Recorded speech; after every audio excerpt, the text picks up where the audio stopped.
4 দিন না 3 দিন আগে আলিয়া মাদ্রাসার কোন একটা দায়িত্ব পেয়েছে। আমার কাছে ফোন করে বলল ভাইজান আলিয়ার দায়িত্ব পেয়ে কেন? 3 ক্লাস করেছে, মাওলানা হয়ে যেতে বলে তো মাওলানাকে দায়িত্ব দিয়েছে। মানে স্কুলগুলোকে শেষ করেছে, কলেজগুলোকে শেষ করেছে, এবার আমাদের মাদ্রাসাগুলোকে শেষ করা প্ল্যান চলছে। মুর্শিদাবাদে কি একটা হচ্ছে বলো দেখি, বাবুরি মসজিদ। জোরে বলো কি মসজিদ? বাবুরি মসজিদ। কে করলো না করলো আমার দেখা দরকার নেই, কিন্তু ঘরটা কার? জোরে কও, সহযোগিতার দরকার আছে না নাই? কে করলো আমার দেখা দরকার? ঘর আল্লাহ, সহযোগিতার দরকার আছে। যে মানুষটা ওই বাবুরি মসজিদটা করছে তাকে তো দল থেকে বাদ দেওয়া হলো। বাদ দেওয়া হলো, দল থেকে সাসপেন্ড করে দেওয়া হলো। কেন বাদ দেওয়া হলো? কেন বাদ দেওয়া হলো? সেরে মসজিদ করছে বলে। ওরা যতই উল্টো প্রচার করুক জানবে সব শিখবে। সেরে ও মসজিদটা করছে বলে দল থেকে বাদ দেওয়া হলো। এই ছেলেগুলোর পরকে কানা হয়ে থাকবি তোরা। আমার বাপেরা আল্লাহ তো চুল পেকিয়ে দিল, দাড়ি পেকিয়ে দিল, 60 বছর 55 বছর 50 বছর 70 বছর হলো। এরপর তো কবরে যাওয়ার রাস্তা আছে না নাই? কথা বলে দেখেন, সময় হয়ে গেছে। এরপরও হাঁ করে বসে থাকবেন আপনারা? একটু বুঝবেন না, একটু জ্ঞান হবে না, খেয়াল করে দেখো। বাপেরা দেখে ওই মানুষটা মসজিদটা করার জন্য ওকে দল থেকে বাদ দেওয়া হলো। আমি বলবো পশ্চিম বাংলার মুখ্যমন্ত্রী মাননীয় মমতা বন্দ্যোপাধ্যায় দীঘার জমিনে জগন্নাথ মন্দির করেছে না করেন? জোরে বলো, কথা বলে না কেন? শিলিগুড়িতে মহাকাল মন্দির হচ্ছে না হয় না? কথা বলো। নিউ টাউনে দুর্গা মন্দির হচ্ছে না হয় না? কথা বলে। আমি একটা প্রশ্ন করতে চাই পশ্চিম বাংলার জনগণের কাছে, আমি একটা প্রশ্ন করতে চাই পশ্চিম বাংলার সাধারণ মানুষের কাছে, যে উনি যদি মসজিদ করার জন্য উনাকে যদি দল থেকে বাদ দেওয়া হয়, তাহলে ইনিও 3টে মন্দির করছে, ইনাকেও দল থেকে বাদ দিবার দরকার আছে না নাই? জোরে বলে আছে না নাই? জোরে বলে আছে না নাই? যদি ওরা ওকে দল থেকে বাদ না দেয়, 2026-এ ওকে জনগণ পশ্চিম বাংলাতে বাদ দিয়ে দেবে। ঠিক না বল? জোরে বলে বললেই দোষ। হ্যাঁ বললেই ভাই বলছি। হ্যাঁ মসজিদ কার টাকায় হচ্ছে? আমাদের টাকায় হচ্ছে না, সরকারের বাপের টাকায় হচ্ছে? জোরে বল, জোরে বল, জোরে বল। আমাদের টাকায় হচ্ছে, আমাদের বাপের টাকায় হচ্ছে, আমাদের টাকায় হচ্ছে। আমার টাকায় আমি কি করবো সেটা আমার ব্যাপার। ঠিক না বল? কথা বলো।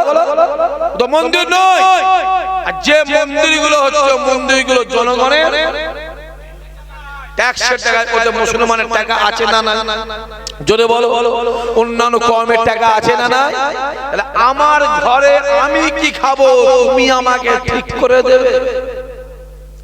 আমি গরু খাবো না হাঁস খাবো না মুরগি খাবো না খাসি খাবো, হ্যাঁ আমাকে তুমি ঠিক করে দেবে। আমি খাবার কি খাবো সেটা আমার ব্যাপার। তাহলে তুমি যদি ঠিক করে দিচ্ছ, দেখবে একটা দল আছে সে বলে গরু খাওয়া, জোরে বলো, আর যাবে না। আর তুমি বলছো এইটা করা যাবে না। তাহলে দুটোর মধ্যে কোনো তফাৎ আছে কি? জোরে বলো। মাথা রাখতে হবে। নোংরার এপিটটাও যা, কথা বলেন, কথা বলেন, কথা বলেন কেন? এপিটটাও তাই, টাকার এই পিটটাও যা, জোরে বলো, এই পিটটাও তাই। দেখতে পাও উনি কি চলছে? চোখগুলো খুলে খুলে দেখতে পাচ্ছে। এই ছেলেগুলো, ভাঙড়ের যুবকগুলো, আমার বাপগুলো, আপনাদের ঘরে বলছে, আমি আপনাদের ঘরে বলছি, মাদ্রাসাগুলো চলে গেল, মসজিদগুলো চলে গেল, কবরস্থানগুলো চলে গেল। গোটা ভারতের যত ওয়াকফ সম্পত্তি সব বলো কথা বলো চলে গেল সব নিয়ে দিয়ে। ওয়াকফ সম্পত্তি বলে, মাদ্রাসা বলে, মসজিদ বলে, যে কবরস্থান বলে, সব কেন্দ্র সরকার গ্রাস করলো। কেন্দ্র সরকার জোরে বলে গ্রাস নিয়ে নিয়েছে। যে বাপ আপনাকে জন্ম দিল, যে বাপ খাইয়ে দাইয়ে আপনাকে মানুষ করলো, যে বাপ গোসল দিয়ে কাফন পরিয়ে জানাজা নামাজ পড়ে দাফন দিয়ে এলে, সেই বাপের কবরটা চলে গেল। যে মা 10 মাস ধরে পেটে ধরলো, যে মা তোমাকে ছোট ছোট থেকে খাইয়ে দাইয়ে লালন পালন করে বড় করে তুললে, সেই মায়ের কবর চলে গেল। ছেলে হই হই করছিস, হ্যাঁ আরে আমার তো একটু বেশি লাগবে, আমার বুকে বেশি লাগবে, কারণ আমার দাদা হুজুর কেবলা 14,000 মাদ্রাসা আর মসজিদ করেছিল। জোরে হবে না সুবহানাল্লাহ? আমার তো একটু বেশি লাগবে, কারণ আমার ছোট হুজুর কেবলা 8,000 মাদ্রাসা মসজিদ করেছিল। জোরে হবে না? সবই তো চলে গেল, সবই তো চলে গেল। গ্রামে মসজিদ আছে না না? কথা বলেন, ও চলে গেছে। তুমি জানো, তুমি কি ভাবছো? সব চলে গেল, সব মাদ্রাসা গেল। যে মা আছে আমরা কোরআন শিখি সেটা চলে গেল, যে মসজিদে গিয়ে নামাজ পড়ি আল্লাহকে দেখি সেটা চলে গেল, বাপের কবর চলে গেল, মায়ের কবর চলে গেল, আমাদের বাপ দাদারা সব যে ওয়াকফ সম্পত্তি রেখে গেল সেটাও চলে গেল। আর আমরা যে কলকাতার জমিনে আন্দোলন করতে গেলাম, আমাদেরকে বলে দেওয়া হলো আন্দোলন যদি করার দরকার হয়, সবাই মিলে জোরে বলো, জোরে বলো, আন্দোলন যদি করার দরকার হয় দিল্লি গিয়ে আন্দোলন করো। তাহলে সামনে 26 ভোট আসছে, 26 ভোট আসছে, সামনে ভোট।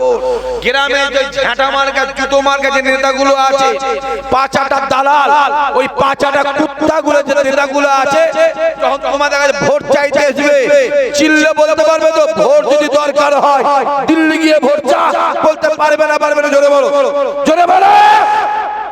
দেখতে পাওনি? বললেই বলবি শাস ভাই বলছে কম বক্তা হারামখোর, হারামখোর, হারাম খেয়ে খেয়ে ঈমানের দরজা বন্ধ করে ফেলেছিস, হারাম খেয়ে খেয়ে কলবটাকে মুর্দা করে ফেললি, হারাম খেয়ে খেয়ে দিলটাকে মুর্দা করে দিলি। যা পারিস করে যা। মাদ্রাসা মসজিদে যখন সমস্যা আসবে, ঈমানি জায়গায় যখন সমস্যা আসবে, এক জায়গায় হবার দরকার আছে না না? জোরে বলে আছে না না? আর কি বলবো ভাই, ঘটকপুরে একটা ইমাম সম্মেলন হলো, জানেন আপনারা? ওই ইমাম সম্মেলনে একটা মাওলানা একজনকে বলছে, যাকে বলছে সে হচ্ছে কলকাতার একটা দুর্গাপূজা কমিটির সেক্রেটারি। ওই বেঈমানটা আবার বলেছিল ইসলামে অশান্তি আছে, আর রাসূলুল্লাহ বলছে ইসলাম মানে, জোরে বলতে পারে না, শান্তি। আর ওই বেঈমান বলছে ইসলামে অশান্তি আছে। এই নবীর কথাটা ইনকার করার জন্য একটা কাফের। এই কথা বুঝা যাচ্ছে না? ও যখন বক্তব্য দিবার আগে একটা মাওলানা বলছে যে নাম মাওলানা অমুক সাহেব, দেখেন না মোবাইলে 3 দিন পরে অবশ্যই মাপ চেয়েছে। আর কি মাপ চাইবে, বাবা বলে কাজ নেই। আবার একজন বলে আচ্ছা 2 ক্লাস পড়লে আমি মাওলানা হয়ে যেত। কি সমস্যায় আমরা পড়েছি বলেন তো ভাই? হ্যাঁ, 2 ক্লাস পড়লে মাওলানা হয়ে যেত। সে আবার দেখি 4 দিন না 3 দিন আগে আলিয়া মাদ্রাসার কোন একটা দায়িত্ব পেয়েছে। আমার কাছে ফোন করে বললো ভাইজান আলিয়ার দায়িত্ব পেয়ে কেন? 3 ক্লাস করেছে, মাওলানা হয়ে যেতে বলে তো মাওলানাকে দায়িত্ব দিয়েছে। কথা বোঝা যাচ্ছে না? মানে স্কুলগুলোকে শেষ করেছে, কলেজগুলোকে শেষ করেছে, এবার আমাদের মাদ্রাসাগুলোকে শেষ করা প্ল্যান চলছে। এখন আমার বাপগুলোকে বলবো এই হাত পাতার জায়গায় হাতে এরাম করতে শিখে, এরাম বাদ দাও। কথা বোঝা যাচ্ছে? এরাম করা বাদ দাও, এরাম এরাম করে, এরাম করা সব, এরাম বাদ দিয়ে এরাম করা সব। দেখতে পাওনি কি চলছে? ছেলেগুলো ভবিষ্যৎ শেষ হয়ে গেল। হ্যাঁ, তারপরে এত বাধার পরও তারপরেও যখন আমরা আন্দোলন করতে গেলাম পশ্চিম বাংলার সমস্ত মুসলিম সংগঠনের যত নেতা যে আন্দোলন করতে গেলাম আমাদের ধরে কথাবার্তা জেলখানায় ঢুকিয়ে দেওয়া হলো। আমি তো বলবো শুভেন্দু অধিকারী যখন নবান্ন অভিযান করলো, শত শত গাড়িকে ভেঙে দেওয়া হলো, পুলিশগুলোকে জুতোর বাড়ি মারা হলো, কথা বোঝা যাচ্ছে না জানি না, পুলিশের মা মাসি তুলে গাল দেওয়া হলো, সংবিধান ছোট করা হলো, সংবিধানের উপর আঘাত করা হলো, তাকে অ্যারেস্ট করা হলো। এর দ্বারা সুজা সাপটা বোঝা যাচ্ছে, এর দ্বারা পরিষ্কার বোঝা যাচ্ছে কোন মুসলমানকে নেতা হতে দেওয়া, জোরে বলো জোরে বলো, কোন মুসলমানকে নেতা হতে দেওয়া যাবে না। প্যান্ডেল বাঁধবে কে মুসলমান, জ্যৈষ্ঠ মাসে চেয়ার ভরাবে কে মুসলমান, হাত দিয়ে মারামারি করবে কে মুসলমান, গুন্ডামি মাস্তানি করবে কে মুসলমান, বোম বাঁধবে কে মুসলমান, বোম ছুড়বে কে মুসলমান, মারবে কে মুসলমান, মরবে কে মুসলমান, আর বিরিয়ানি খাবে কে রামসাম যদু মধু। এই কথা বোঝা যাচ্ছে। বুথজাম করে ভোট করাবে মুসলমান, বুথের সামনে বুক ফুলিয়ে দাঁড়িয়ে থাকবে মুসলমান, লোকের গলায় পা দিয়ে চাঁদা তুলবে মুসলমান, আর লালবাতি গাড়ি চাপবে কে হরিপদ মান্না। সামনের দিন আসছে, জনগণ তোমাদের লাল বাতি খুলে দেবে, ঠিক না বল, জোরে বলো জোরে বলো। বললেই বলবি বলছে, হ্যাঁ বললেই বলে বলে রাগ হচ্ছে নাকি? রাগ করো নি বা। আবু জেহেল নবীকে দেখতো কালো কয়লা, আবার ওই নবীকে আবু বকর হুজুর দেখতো পূর্ণিমার আলো। জোরে হবে না সুবহানাল্লাহ। কদিন আগে একটা হিন্দু ভাইদের পুজো হয়ে গেল, যে পুজোটার নাম দুর্গা পুজো। কি পুজো জোরে কও? সরকার থেকে 1,10,000 টাকা জানেন আপনারা? এতে আমার কোনো দুঃখ নেই, কষ্ট নেই, কোনো হিংসা নেই না। আমি একটা প্রশ্ন করব, জনগণকে বলছি, ওদেরকেও বলছি, যদি প্রত্যেকটা দুর্গাপূজা কমিটি যদি 1,10,000 করে টাকা পায়, তাহলে প্রত্যেকটা মুসলমানের ঈদ কমিটিও 1,10,000 পাবে না পাবে না? জোরে বলো দাদা, জোরে বলো জোরে বলো, পাবে না পাবে না? আমার ভাই, মার খাওয়ার সময় আমি, আর বিরিয়ানি খাওয়ার সময় তুমি, মরবো আমি, আর লালবাতি গায়ে চাপবে তুমি, আমার বুকের উপরে মরার লাশের উপরে পা দিয়ে তুমি দুতলায় উঠবে, আমি তোমায় উঠতে দেবো কেন? ঠিক না বল, কথা বলেন না? দেখতে পেয়েছেন কি চলছে? একবার চোখ খুলে খুলে খুলে খুলে খুলে দেখো না বাবা, আমার যুবক ভাইগুলোকে বলছি, দেখো এটা আল্লাহ তো চোখ দিয়েছে, দেখো না। হ্যাঁ, তামান্না বোনের কথা মনে আছে না? নেই? কিভাবে মারা হলো তাকে? বোম মেরে মেরে দেওয়া হলো। যে মেয়েটার বয়স 12 বছর, সকালবেলা মাকে বলেছিল, মা পয়সা দেন না, একটু চকলেট খাবো। দুপুরবেলা মারা গেল মেয়েটা, তার মাটা কোলে কোলে নিয়ে বলছে, চকলেট নিবি নি? চোখটা খোল না, চকলেট লে, নিচে পয়সা লে, চকলেট খাবি নি? আহা, বোনটা মরে গেল। ছেলে তোর বাড়ির মেয়ে, নিজের বোন ভাব, নিজের মেয়ে ভাবেন চাচা। মেয়েটা মারা গেল, বোম মেরে মেরে দিয়া হলো। তাকে একটা গ্রামের মেম্বার দেখতে গেল, একটা মেম্বার দেখতে গেল, আর বিজেপির একটা এমপি মার খেয়ে কলিকাতার জমিনে হসপিটালে ভর্তি হলো। আমাদের মুখ্যমন্ত্রী ফুল নিয়ে গিয়ে তাকে দেখতে গেল। এর পরেও বুঝবে না? হ্যাঁ, ভাঙরের মানুষ, এর পরেও বুঝবেন না আমার বাপেরা?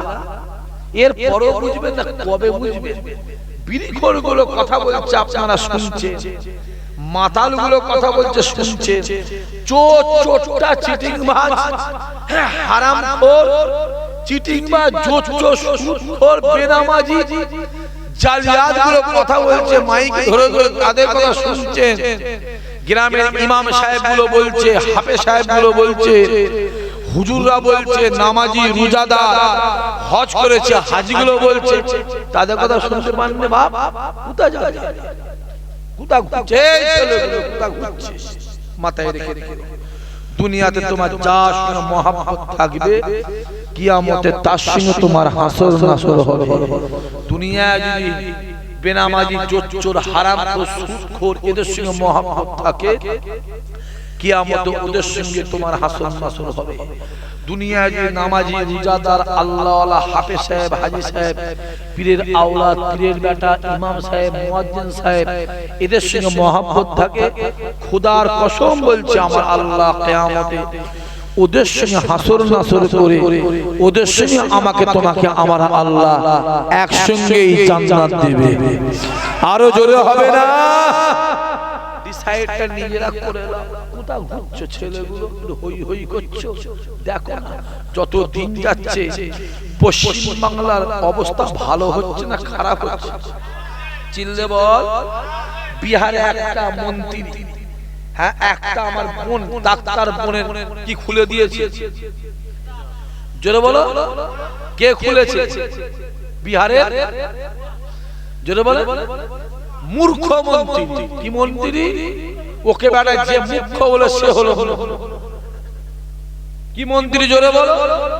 মূর্খ মন্ত্রী। পশ্চিম বাংলায় কোন সময় আসে পশ্চিম বাংলাতে তাড়াবার দরকার আছে না না? জোরে বলো, জোরে বলো, আছে না? জোরে বলো। ওর এত বড় সাহস, ওই মূর্খ অ্যাপার্টমেন্ট লেটার দেওয়ার নাম করে আমার এক বোনের হিজাবটা বরকাটাকে টেনে মুখটা, কথা বোঝা যাচ্ছে না? যায়নি, টেনে মুখটা খুলে দিয়েছে।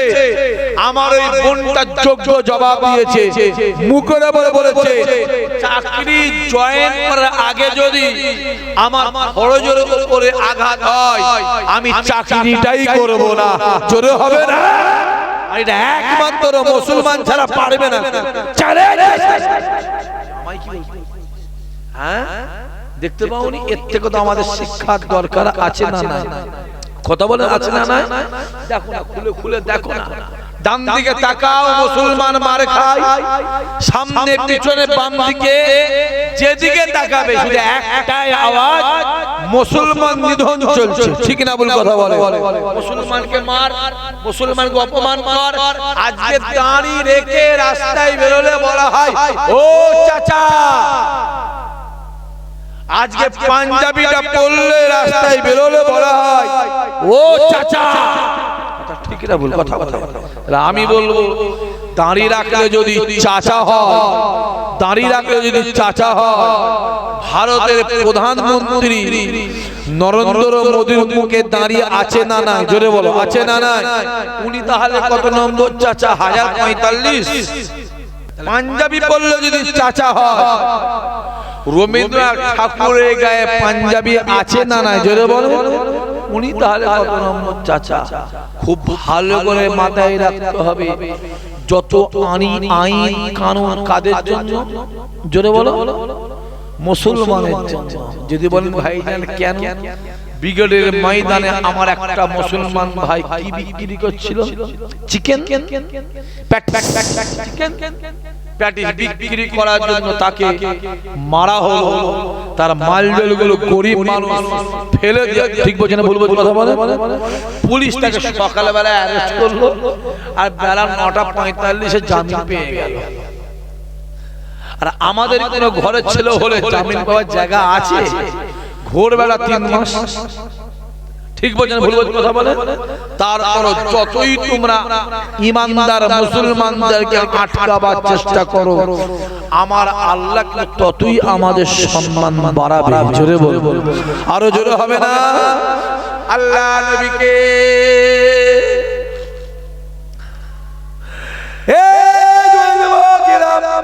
উতবা, উতাইবা, সাইবা, আবু লাহাব, আবু জেহেল বাহিনী প্ল্যান করে সব করে জোর করে আমার রাসূলুল্লাহকে শিহাবে আবু তালেব 3 বছর গৃহবন্দী বন্দী করে রেখেছিলেন। আল্লাহ নবী গৃহবন্দী ছিল, নবীর কাছে কেউ যেত না, কাউকে নবীর কাছে যেতে দেওয়া হতো না, নবী পাক কারো কাছে যেতে পারতেন না। আল্লাহ নবী আমার রাতের অন্ধকারে আল্লাহ পাকের কাছে কাঁদতেন, আই রব্বুল আলামিন আল্লাহ, ও রব্বুল আলামিন আল্লাহ, আমি কার কাছে কালেমার দাওয়াত দেব, কার কাছে কোরআনের দাওয়াত দেব, কার কাছে ওয়াহদানিয়াতের দাওয়াত দেব।